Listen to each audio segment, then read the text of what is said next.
Oke, Assalamualaikum warahmatullahi wabarakatuh. Salam sparkling, selamat datang kembali di channel Ruang Kreatif Zunun Sulaiman.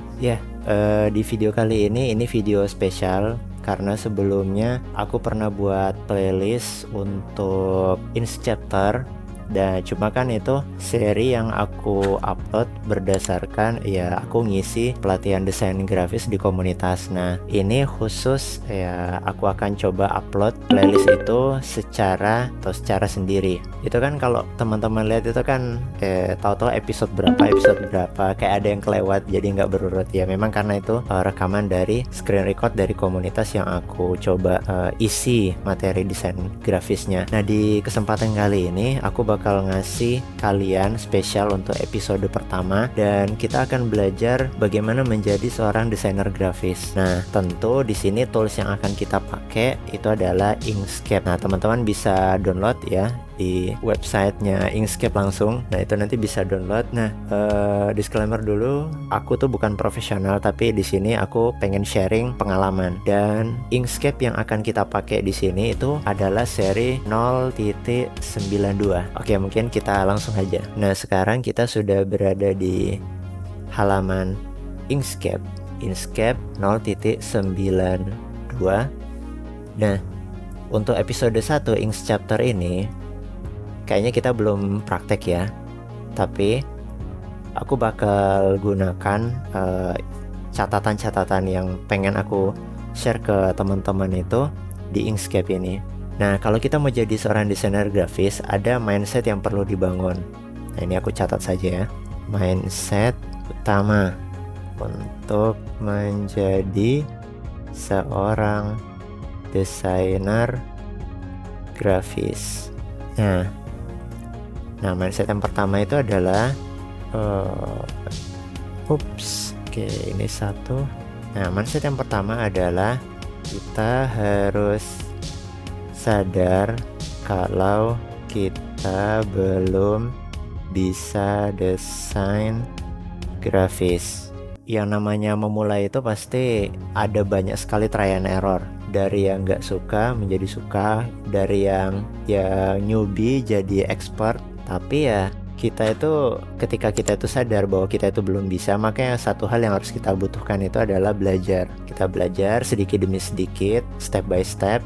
Dan yakinlah bahwa karya kita yang pertama kali itu mesti jelek gitu kan. Kalau misalnya aku pengalaman pribadi, memang aku pertama kali sebelum berkecimpung di dunia desain grafis, aku suka gambar ya. Mungkin karena dari gambar itu sedikit demi sedikit itu aku mulai paham gitu kan, memahami bentuk, memahami warna. Itu yang harus teman-teman tahu. Nah, yang kedua adalah jangan takut dikomentari jelek sama orang lain.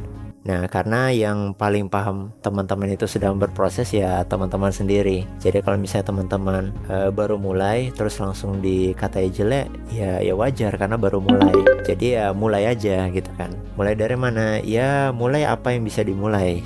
Nah, sebenarnya kan di sini aku akan coba membimbing atau menonton teman-teman. Ya berusaha jadi kompas gitu kan biar teman-teman itu terarah.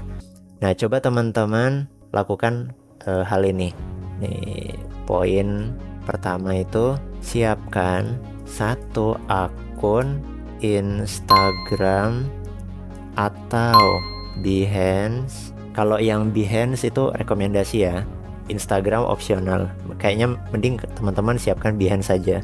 Kenapa teman-teman harus buat akun ini? Ini untuk teman-teman itu bisa melihat semua karya-karya yang teman-teman upload. Ya kalau misalnya teman-teman bikin karya di Inkscape, nah coba ketika karyanya itu sudah jadi di-upload, teman-teman ceritakan proses ketika teman-teman bikin karya tersebut. Kalau di Instagram ya ceritakan di caption. Kalau di Behance, nah coba teman-teman ceritakan juga di Behance. Nah kemudian kita lanjut ya. Mindset berikutnya adalah ini teman-teman boleh menjiplak atau memakai AI sebagai bahan untuk belajar desain. Nah, ini. Nah, pentingnya AI itu di sini.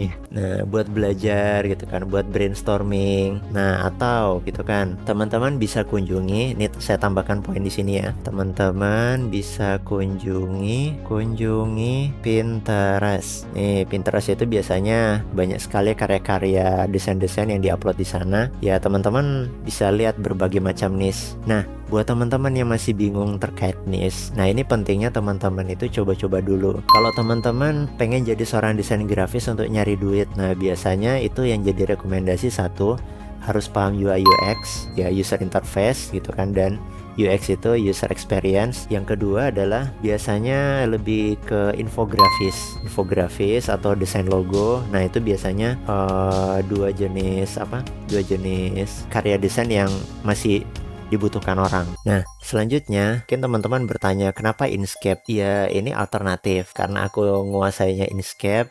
Dulu pernah desain pakai Photoshop, tapi sekarang udah lupa karena jarang pakai. Dan yang mungkin alasan kedua, kalau Inkscape gratis. Inkscape ini ibarat kayak CorelDRAW versi gratis. Ya, kalau misalnya pilihan desain itu banyak ya. Nah, nanti bukan berarti ketika aku sharing di sini itu aku lebih pro dari teman-teman. Mungkin ada yang teman-teman bisa, aku nggak bisa, begitu juga. Nah, cuman banyak di tengah jalan itu orang yang karyanya itu ya dia sudah tahu dia baru belajar, tapi dia udah nyerah duluan. Dia merasa karyanya itu jelek, membosankan. Dia merasa karya-karya teman-temannya orang lain tuh lebih bagus. Iya iyalah lebih bagus. Ya karena mereka sudah di tahap itu. Kalau teman-teman mau di tahap itu, ya harus melewati tangga sebagaimana ya teman-teman kalian tadi itu berproses. Itulah kenapa aku pengen kalian itu punya satu akun Instagram atau Behance gitu kan, supaya karya kalian itu bisa upload karya kalian itu di sana. Pokoknya